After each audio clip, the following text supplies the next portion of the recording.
রব্বুল ইজ্জা ওয়াল জালালের দরবারে অসংখ্য শুকরিয়া জানাচ্ছি এজন্য যে আল্লাহ তাআলা আমাদেরকে দুল হিজ্জা জিলহজ মাসে উপনীত হওয়ার তৌফিক এনায়েত করেছেন। আমরা আজকে মালয়েশিয়াতে অলরেডি জিলহজ শুরু করে ফেলেছি এবং আমরা জানি যে এই জিলহজের প্রথম দশক মানে প্রথম 10টি দিন খুবই গুরুত্বপূর্ণ 10টি দিন। আল্লাহ তাআলার কাছে খুবই পছন্দনীয় এই 10 দিনের আমলগুলো, এমনকি জেহাদের চাইতেও বেশি হাদিসে এসেছে। এবং কালামুল্লাহ মাজিদে আল কোরআন আল কারিমে আল্লাহ তাআলা এই জিলহজের প্রথম 10 দিনের শপথ করেছেন। এই 10 দিনের এবাদত আল্লাহ তাআলার কাছে এত বেশি পছন্দনীয় হওয়ার কারণ হচ্ছে এই 10 দিনে আল্লাহ তাআলা উম্মাহাতুল ইবাদাত অর্থাৎ যত মৌলিক এবাদত আছে সবগুলো মৌলিক এবাদতের একটা সমন্বয় করেছেন জিলহজ মাসের এই প্রথম 10 দিনে, যেটা বছরের অন্য কোনো সময় কিন্তু পাওয়া যায় না। কারণ এই 10 দিনের ভেতরে সালাত আছে, নফল সিয়াম আছে, সাদাকা আছে, কুরবানি আছে, হজের প্রসঙ্গটা আছে, যেটা বছরের অন্য কখনো এরকম উম্মাহাতুল ইবাদাত অর্থাৎ যত মৌলিক আবাদত আছে সব মৌলিক আবাদতের কম্বিনেশন সমন্বয় বছরের কোনো সময় কিন্তু আসলে হয় না, যেটা হয়ে থাকে জিলহজ মাসের প্রথম এই 10 দিনের ভেতর। এজন্য এই 10 দিনের ইবাদত আল্লাহ তাআলার কাছে অত্যন্ত বেশি প্রিয়। এজন্য আল্লাহ রাসূল সাল্লাল্লাহু আলাইহি ওয়াসাল্লাম এই 10 দিনে যাতে আমরা বেশি বেশি নফল ইবাদত করি আমাদেরকে উৎসাহিত করেছেন। পাশাপাশি আমরা যেন বেশি বেশি তাহমিদ, তাহলিল, তাকবীর দিয়ে এই 10টি দিনকে মুখরিত করে রাখি, এজন্য তিনি আমাদেরকে আদেশ করেছেন।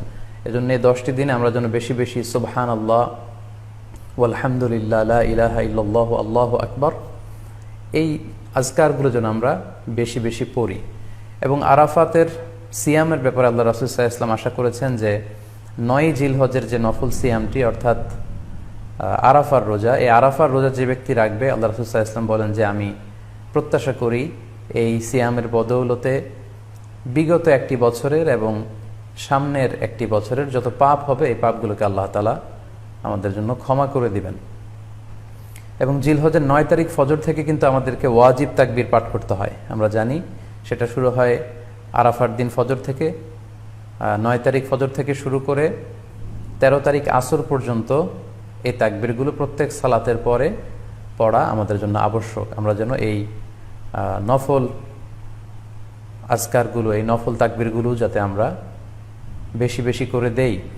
এবং যারা কুরবানি করার জন্য ইচ্ছা পোষণ করেছেন তারা যেন এই 10 দিনের আগেই তাদের মাথার চুল এবং নখ কেটে পরিচ্ছন্ন হয়ে যান এবং জিলহজের এই 10 দিনে তারা যাতে মাথার চুল না কাটে এবং হাতের নখ না কাটে, এই মর্মে আল্লাহ রাসূল সাল্লাল্লাহু আলাইহি ওয়াসাল্লাম আমাদেরকে গাইডলাইন দিয়েছেন।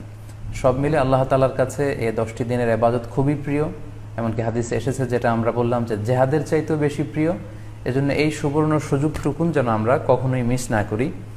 তাই আমাদের সাধ্যমতো আমরা যেন বেশি বেশি নফল ইবাদত করি। আমরা যেন সুযোগ হলে পুরো 10 দিন ব্যাপী আমরা চাইলে নফল সিয়াম রাখতে পারি, আমরা বেশি বেশি কোরআন তেলাওয়াত করতে পারি। বিশেষ করে তাহমিদ, তাহলিল এবং তাকবীর, আলহামদুলিল্লাহ লা ইলাহা ইল্লাল্লাহ আল্লাহু আকবার, এই জিকিরগুলো, এই আজকারগুলো পড়ে পড়ে যেন আমরা এই 10টি দিনকে মুখরিত রাখি।